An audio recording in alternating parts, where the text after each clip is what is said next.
I thought I would just take a few moments to set the scene for what we will all hear about throughout the day. The Palestinians have, of course, declared their independence one other time, perhaps two other times in history. Once an attempt during the first Arab-Israeli War, and then, of course, in 1988, the famous Yasser Arafat Declaration of Independence. And now here we are again, another attempt by the Palestinians to establish statehood. This, as I understand it, has been something that has been in the works for about 6 years. The Palestinians have been working to find a coalition of international partners to support this endeavor. As we understand it right now, there are about 125 countries that support this unilateral Declaration of Independence, or as we call it in Washington, the UDI. We love these acronyms. As a matter of fact, the Palestinians have said that it could even be as high as 140. I think that may be a bit inflated, but nevertheless, there appears to be the two-thirds majority needed in order to pass the General Assembly. The Palestinians appear to not be content with the General Assembly passage. The strategy, as we understand it now, and I'm sure we'll be hearing about it very shortly, is that they will first go to the Security Council to try to achieve full membership. If that is not able to pass, either through veto or failure to get enough votes, then it will go to the General Assembly, and there will be a two-thirds majority that would support this. This would effectively grant the Palestinians non-member status that would be equivalent to something like the Vatican.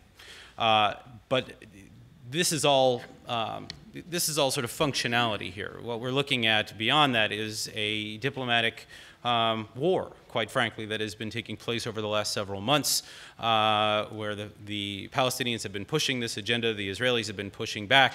The United States and the EU have, I think, been caught without really a strategy and have been scrambling to catch up.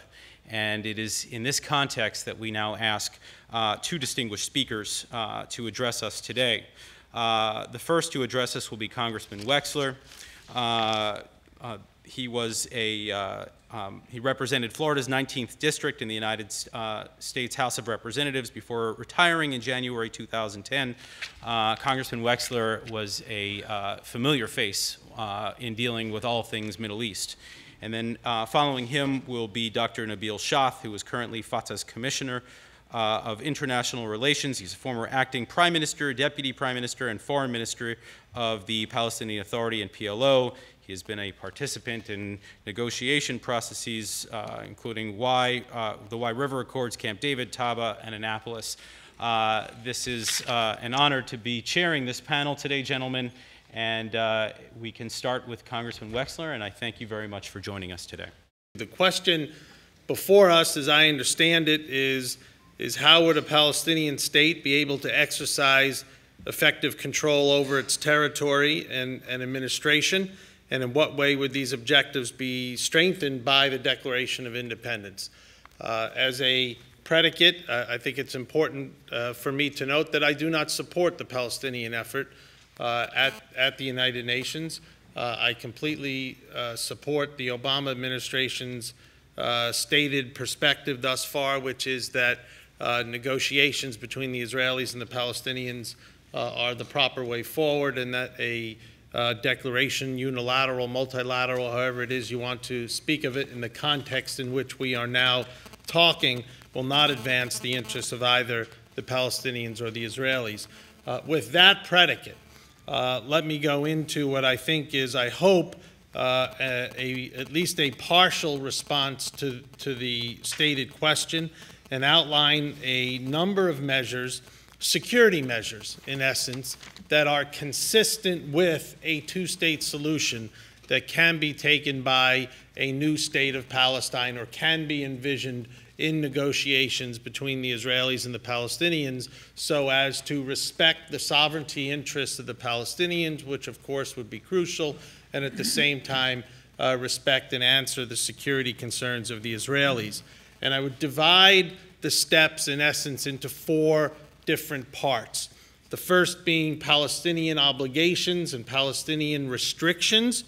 the second being Israeli rights, the third being oversight, and the fourth being unilateral Israeli measures. And in each of these four, I will outline steps that can be taken, which I think are consistent with a two-state solution, some of which admittedly have already been discussed publicly, agreed to by President Abbas, and some have not been agreed to by President Abbas. First and foremost, the singularly most important, in my humble estimation, Palestinian restriction in terms of creating a two-state solution is the non-militarization of the future Palestinian state. The future Palestinian state, of course, would be prohibited from a standing army or air force. It, of course, would be entitled to maintain a limited police force tasked with internal security. Naturally, that would seem to be a follow-up, a continuation of the extraordinary success of the Palestinian security forces, which have been jointly trained by the United States and Jordan, and of which I think there are now more than 4,000 very capable Palestinian forces that could take over that role quite easily. And by a non-militarization scheme, of course, you neutralize some of Israel's most practical and emotional vulnerabilities in terms of its narrow waist, and in part, you answer Prime Minister Netanyahu's demand for strategic depth, because if you have a non-militarized Palestinian state, there's an opportunity, or at least an ability, with coordination with the Palestinians, for the Israelis to be able to navigate throughout the West Bank in times of an emergency if need be. The good news in this category is that President Abbas, for all intents and purposes, and in my estimation to his credit, has publicly agreed that a new Palestinian state would in fact be non-militarized, and that when combined with other measures is an extremely important response in terms of security and providing the mechanisms to enable a system that is consistent with a two-state solution. Part of this equation must be the monopoly of weapons held by the new Palestinian government, which there must be a regime for tight restrictions on arms and the importation of those arms, and a coordination between the Israelis and the Palestinians, and we'll talk about it in a moment, a multinational force, possibly in terms of preventing the arming of terrorist groups. Another aspect consistent with a two-state solution must be a formal declaration that the Palestinian state would be prohibited from entering into military alliances with countries that are hostile to Israel. And there would be no allowance for unauthorized foreign militaries or armed forces to enter into the new state of Palestine. The good news, again, I think in the context of these parameters, if you will, are that when you go beyond the politics and you go beyond the required public statements, the fact is the consistency of the security requirements both for the Palestinians and the Israelis. And I operate with the premise that in most instances, what in fact is good for the Palestinians is in fact good for the Israelis, and vice versa as well.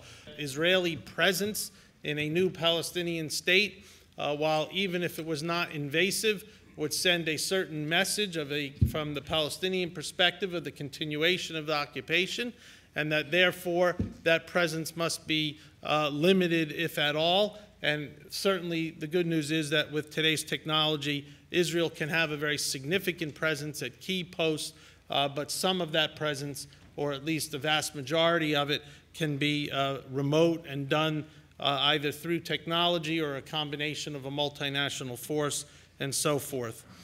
Further issues of incitement can be handled in terms of either a joint commission or in terms of a program administered by a third party, possibly the United States, where textbooks, declarations, and so forth of both the Palestinian side and the Israeli side can be judged, hopefully, in a somewhat both accountable and objective fashion. Let me just talk quickly about oversight. Oversight, I think all parties would agree, although the Israelis certainly have had less than satisfactory experiences in terms of multinational forces, and Israelis rightfully so point to the failure of the forces in Lebanon to do what it was tasked to do in terms of both disarming Hezbollah and keeping the peace at times. The multinational force that might be envisioned that would accompany a two-state agreement would more likely than not have a far more significant American presence than does the force in Lebanon. It would be deployed throughout key points in the new Palestinian state. There would have to be extensive coordination with the Israelis. And most importantly, it would secure the borders both with respect to Egypt and to Jordan. It would operate the border crossings, at least operate in terms of oversight, and it might also play a role in Jerusalem, and it might also play a role in terms of assuring access to Jewish religious sites in the new Palestinian state. The key to all of this, and President Obama was quite specific in his speeches at the end of May, is that the implementation of this agreement must be performance-based. It must be benchmarked. The Israelis cannot be expected in any reasonable fashion to sign an agreement and then just presume that either the Palestinian security forces will be able to do what they are required to do, or that a new multinational force will, in fact, successfully implement its objective and its mission, and certainly similar to Israel's peace treaty with Egypt and other mechanisms, a benchmarked, phased performance certainly should be employed, and this would probably be most relevant with respect to Gaza, particularly in the context should Gaza continue to be ruled by Hamas. In addition to those issues in terms of Israeli rights, and I would go through them very quickly, that would be consistent, I believe, with a two-state solution. Israel must have access to airspace in order to be able to fulfill its security requirements. That does not mean that the Palestinians should not be able to control their civil aviation system. That certainly should be the case, as it would be with any nation, and it will require, no doubt, cooperation. In addition, early warning stations within the Palestinian new state. It's required demographically. The terrain requires that there be at least 2 early warning stations. The information from those early warning stations can be initially obtained by a third party, possibly the United States, distributed to both Israel and the new state of Palestine, all of which would require and would result, hopefully, in increased security for the new state of Palestine and Israel as well. In terms of Israeli control of the electromagnetic spectrum, this is something that is very controversial, and the Palestinians, certainly President Abbas, has objected to that notion, and that, quite frankly, of all the different categories that I think of, that presents, in some ways, the most vexing conclusions that are consistent with the two-state solution. And if I understand the technology, it's impossible to divide the space based on whatever wild border would be determined between Israel and the new state of Palestine. Any Palestinian performance will be bolstered by the unilateral steps that Israel will continue to be able to take. First and foremost, a comprehensive multi-layered missile defense system in coordination with the United States, of course, a fortified security barrier, the barrier that Israel's already built, where it now is aligned with the security border, which would become the new state of Palestine in part. It would remain, and where it wasn't, it would have to be removed and rebuilt. The Israelis can take steps at Ben Gurion Airport. They're already building a north-south runway, which would limit the commercial activity over the West Bank. They can equip, which I think they already have made plans to do, commercial aircraft with safety mechanisms. And of course, the Israeli military, the Mossad, and so forth will continue to operate.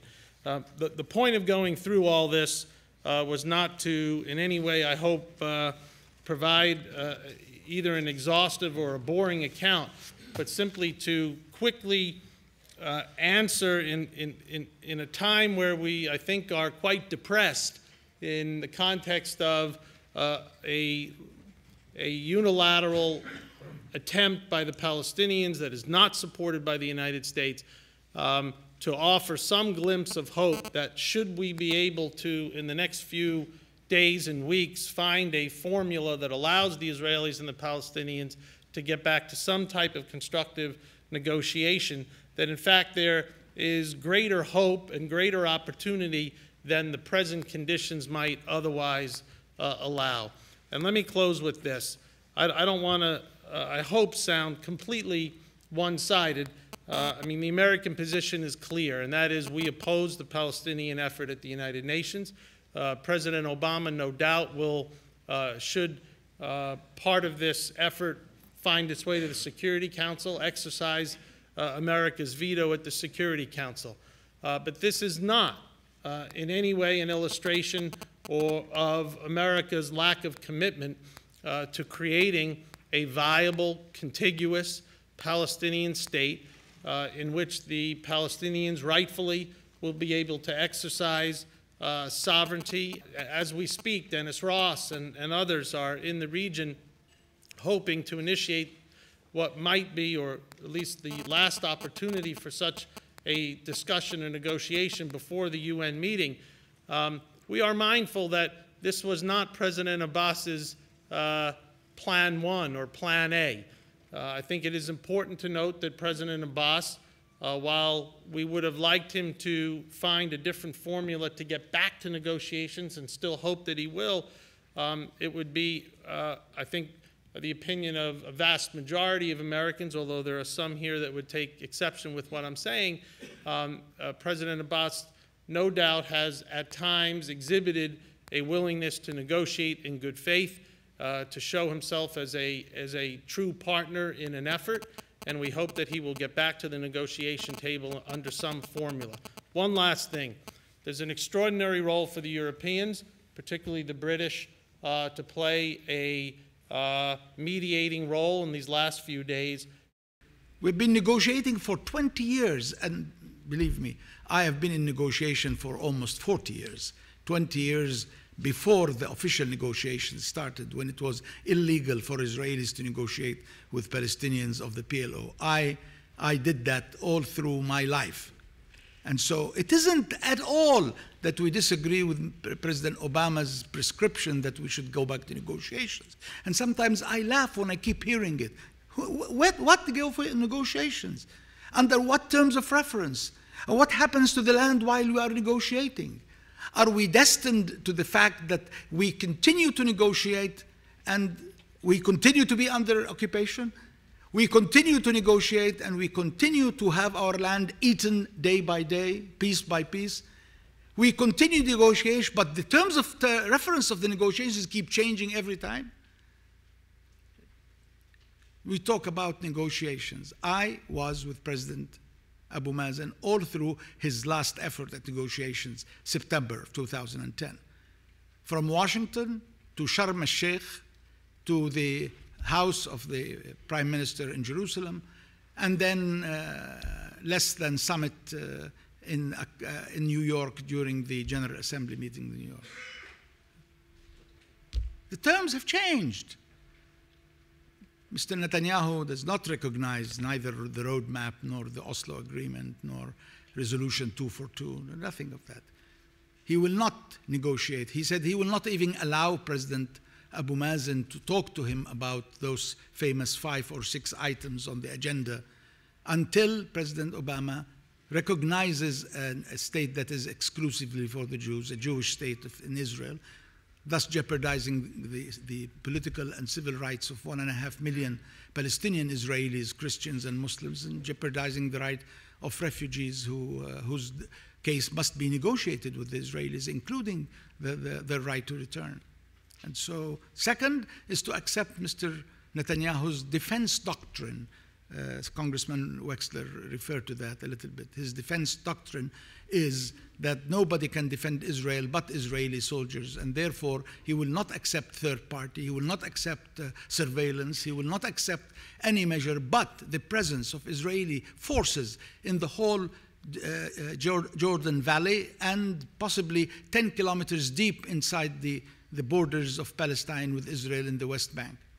And of course, forget about Jerusalem. We don't negotiate Jerusalem. And therefore, you negotiate and negotiate and you gauge and get to nothing. The problem is you get to nothing, but they get to build more colonies and they get to build more walls and they get to deepen their occupation, widen their occupation. They are the power. They are the occupiers. And all the guarantees, you know, that we're always told, yes, but you can say no. I mean, nothing is agreed until everything is agreed, and the Israelis can ask for something and you can say no. Yes, they say no and they remain in occupation. We say no and they remain in occupation. We both don't agree and they remain in occupation. We agree and they remain in occupation. 20 years of occupation since Madrid and the signing of the Oslo Agreement, where the Israeli army should have withdrawn after 3 years from every place in the West Bank and Gaza, with the exception of West Jerusalem and the settlements, which had to be settled by the permanent status negotiations. And we're still there. We are still there. So the problem, Congressman Wexler, is there. And you have to see the declaration of independent Palestinian state as really a measure of peace, not a measure of war. And that is not the first time. Every time the Palestinians went to the international community to recognize a better status for them, they were doing this in the context of a peace process, not in the context of a war process. In 1974, when President Arafat, I was with him too, went to the United Nations and addressed the United Nations, making his famous speech, I carry the revolutionary gun and the olive branch. Do not let the olive branch drop from my hand. This was really the beginning of a peace offensive of the Palestinians that came at the end of the 1973 war and at the beginning of Egyptian-Israeli negotiations and Arab-Israeli negotiations in general. In 1988, when we declared an independent Palestinian state in Algeria, this was part of the package that brought us into the peace process in 1990-1991. In the 1988 Declaration of Independence, there was the first time acceptance of Resolution 242, end of violence, and the whole peace process suggesting that we accept an independent Palestinian state side by side with Israel, recognizing Israel, which we did in 2 years of time. Every time the Palestinians go to the international community asking for a higher status for their corporate representation, their corporate entity, that was part of a peace process. This time it comes at the part of a total change in Palestinian strategy, from armed struggle, intifadas, militarized intifadas and so on, into non-violent call for their future, non-violent struggle for their freedom. This is a time that not only the Arab Spring has used non-violence, the exception of the Libyan situation, of course, which I don't have to go into, but in Egypt, in Tunisia, in Yemen, and in Syria, it's a non-violent struggle for democracy, for freedom, for social justice, for human rights. And this parallels exactly what President Abbas is doing. He is making sure that there will be no violence. The security measures that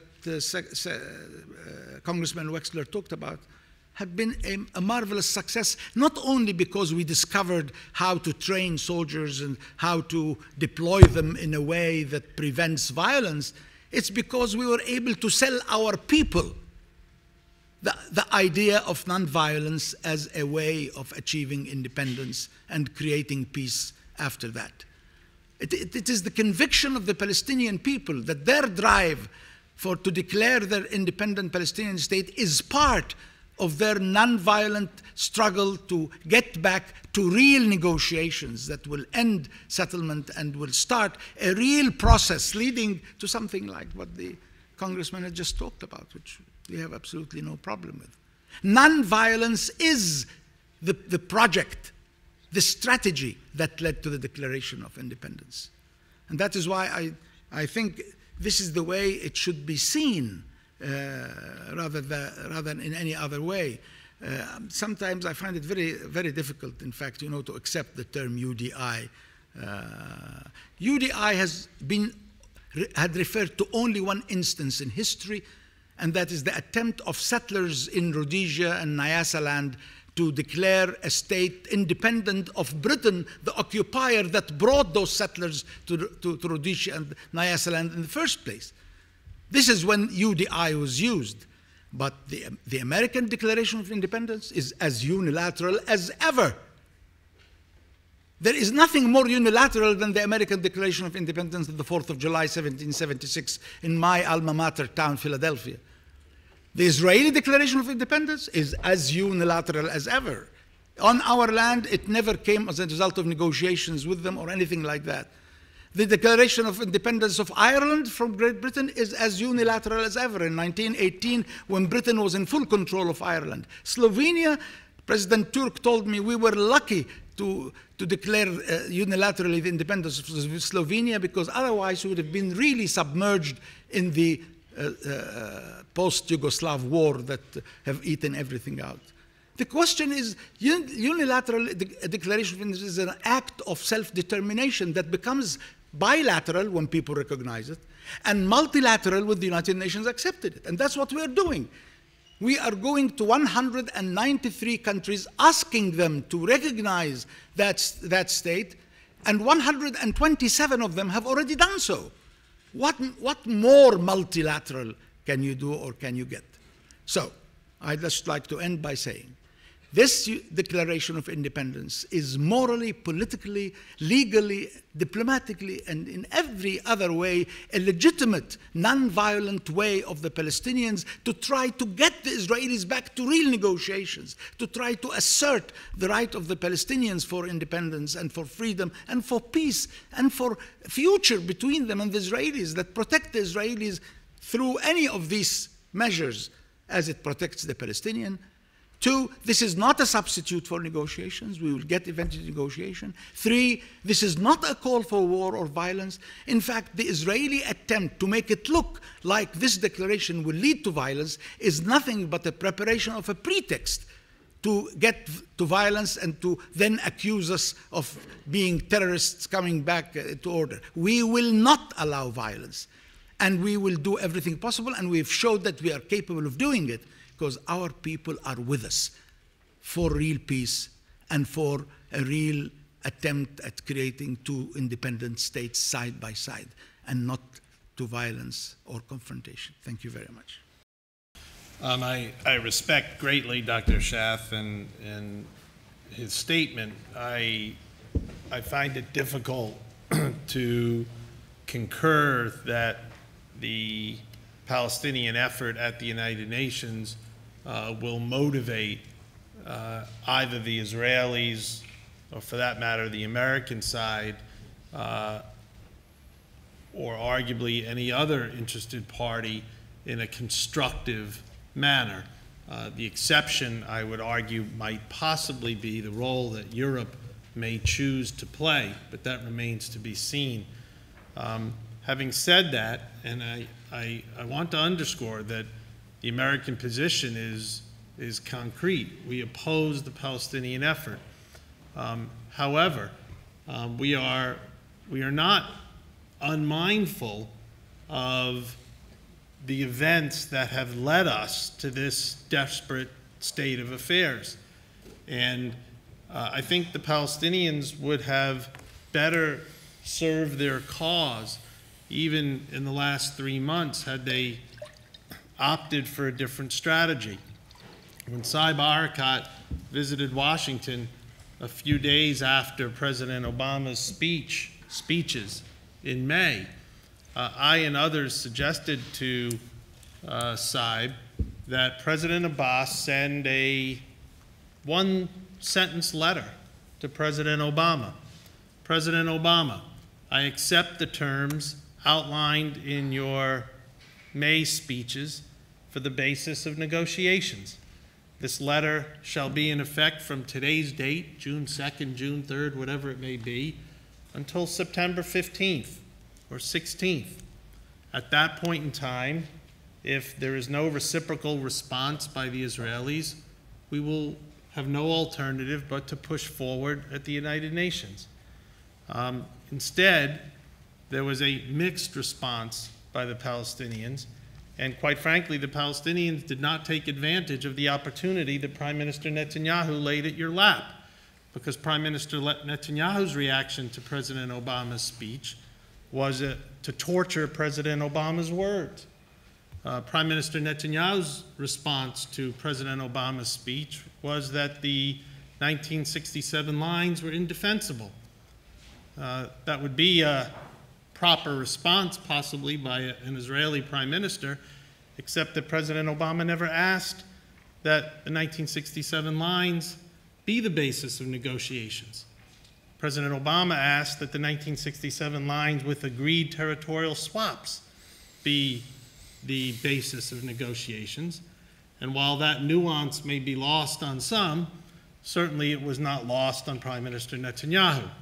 So again, unfortunately, Prime Minister Netanyahu, even yesterday, gets to present himself as the advocate for negotiations. And again, I think it's important that the Palestinians have not figured out a tactical response to Prime Minister Netanyahu, which would take him up on his position. Now, in fairness, and I don't want to keep saying in fairness, but I think we must. Not too long ago, a few weeks ago, it was reported, and I spoke to some of the individuals involved, President Abbas was on his way to Amman to meet with President Peres. Correct. In fact, President Abbas was at the border crossing when President Peres's office called President Abbas to cancel. So what I think reasonable people can conclude is that even in the, maybe we'll call that the 10th hour, and now we're at the 11th hour, even at the 10th hour, President Abbas showed a willingness to talk. But Prime Minister Netanyahu, at least in that instance, indicated that he was not amenable to that kind of interaction. And also, in fairness to the Palestinian side, the months of pre-negotiations and discussions with Senator Mitchell, the fact remains that President Abbas did provide detailed proposals to the American side, not proposals that would objectively be accepted by the Israelis, but he did provide a border proposal. He did provide a mechanism on the core issues that could have formed a basis of reasonable negotiations. The Israeli side limited its participation to a discussion of security, which is extremely important, and certainly there is no American that does not respect the Israeli both position and need for security. But to this day, as far as I understand it, still there has been no Israeli proposal with respect to territory. And now, of course, and I agree with President Obama in terms of his recognition of Israel as a Jewish state. One exception I would make respectfully, President Obama doesn't say a Jewish state of Israel that is exclusively Jewish. He talks about Israel as being the homeland of the Jewish people, and that Israel is in fact a Jewish state, and that is by no means exclusive to the respect of the rights of people of all faiths. But having said that, Prime Minister Netanyahu's demand, in effect, although he says there should be no preconditions, his demand that the Palestinian side recognize Israel as a Jewish state, while we Americans think and conclude that that's a perfectly reasonable demand, what I think is possibly unreasonable is expect that President Abbas would agree to such a demand before he even begins to negotiate. Because we all conclude, and this is where I would argue some are being a bit disingenuous, President Obama says a Jewish state of Israel, a homeland of the Jewish people, and some of his critics say, but he didn't reject the Palestinian right of return. Well, for all intents and purposes, it's impossible to have a Jewish state of Israel, the homeland of the Jewish people, and have a significant or any type of Palestinian right of return.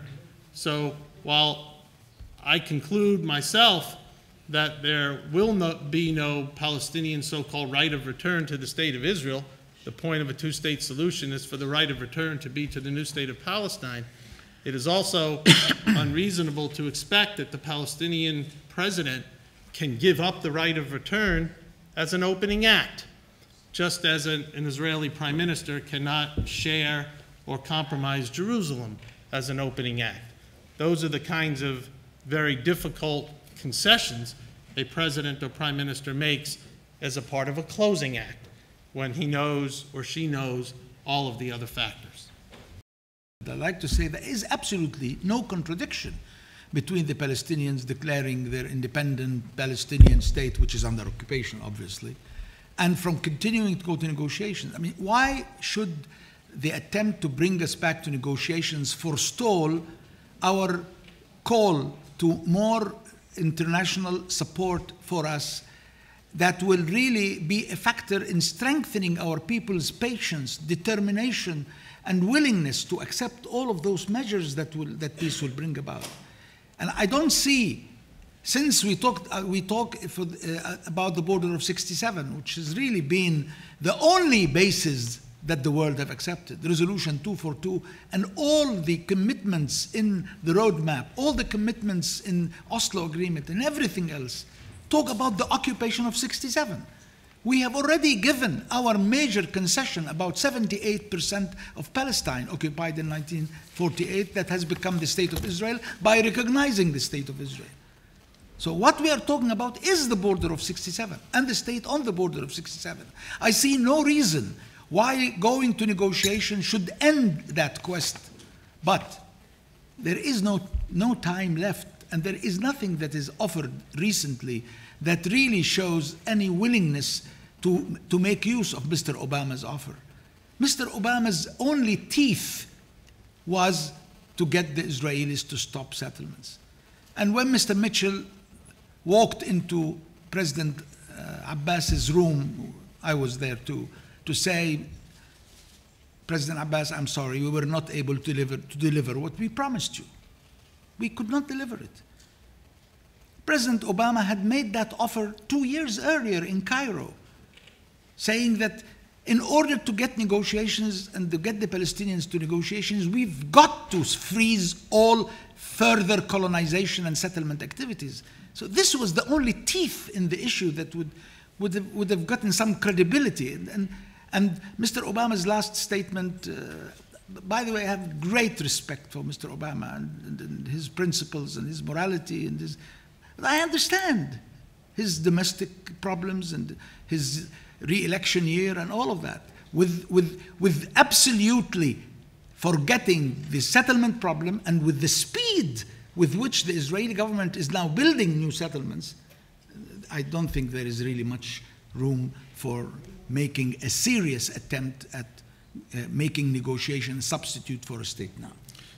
In order to have at least a somewhat objective discussion, it must be recognized that for 10 months the Israeli government did in fact freeze settlements, or at least under a somewhat reasonable plan to do so.